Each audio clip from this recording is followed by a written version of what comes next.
Dalam beberapa waktu terakhir, terjadi pergeseran nilai, tujuan, dan perspektif seputar pernikahan khususnya pada generasi milenial dan Z. Menurut riset, mereka lebih mungkin memilih untuk tidak menikah atau akan menikah dalam rentang usia yang lebih tua. Kenapa ya alasannya? Menurut Badan Pusat Statistik di Indonesia, tercatat tren pernikahan yang terus mengalami penurunan dalam kurun waktu 10 tahun terakhir ini.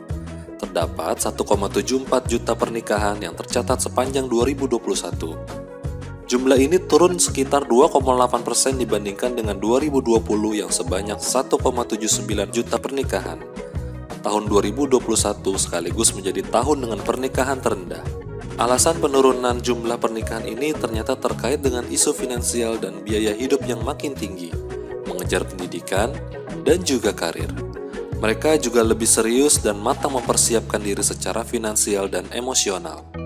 Tak hanya itu, dalam konteks pernikahan saat ini, ada juga banyak isu yang juga mencuat dan menjadi pembahasan menarik.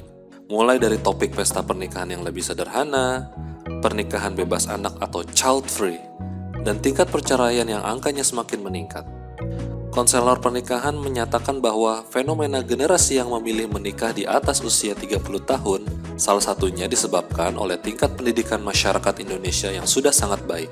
Banyak laki-laki dan perempuan yang menempuh pendidikan lebih tinggi dan memilih untuk mempraktikkan ilmunya lewat jenjang karir terlebih dahulu. Kemudian, ramainya pasangan yang menikah di KUA menunjukkan bahwa generasi muda lebih suka kepraktisan alias tidak mau ribet. Hal ini juga menunjukkan kematangan pemikiran mereka bahwa hal penting dari menikah adalah sah secara agama dan mempersiapkan hidup masa depan. Sementara itu, ada banyak alasan seseorang yang juga memutuskan untuk tidak melanjutkan kehidupannya dalam jenjang pernikahan. Hal itu meliputi pengalaman buruk pada masa lalu dan menjalani hubungan seperti pernah dikecewakan, disakiti, dan alasan realistis tentang kondisi keuangan yang bisa jadi polemik pada masa depan. Beberapa waktu lalu, dunia maya kembali ramai dengan pembahasan mengenai child free atau keputusan yang diambil pasangan menikah untuk tidak memiliki anak. Menurut sosiolog, alasan itu umumnya terkait dengan karir dan gaya hidup. Meski memutuskan untuk tidak memiliki anak, bukan berarti pasangan memiliki pandangan yang negatif mengenai buah hati. Hanya saja mereka tidak terlalu mengharapkannya. Hal yang patut menjadi perhatian adalah fenomena keretakan rumah tangga itu. Nyatanya banyak terjadi pada usia pernikahan yang masih seumur jagung dari pasangan muda. Perceraian meski pahit, tapi bisa jadi jalan terakhir, dengan catatan segala upaya telah dilakukan oleh pasangan.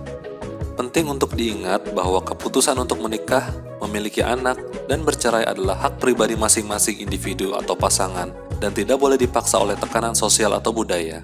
Setiap orang harus memiliki kebebasan dan dukungan untuk membuat pilihan yang tepat untuk diri mereka sendiri tanpa takut dijatuhi stigma atau diskriminasi.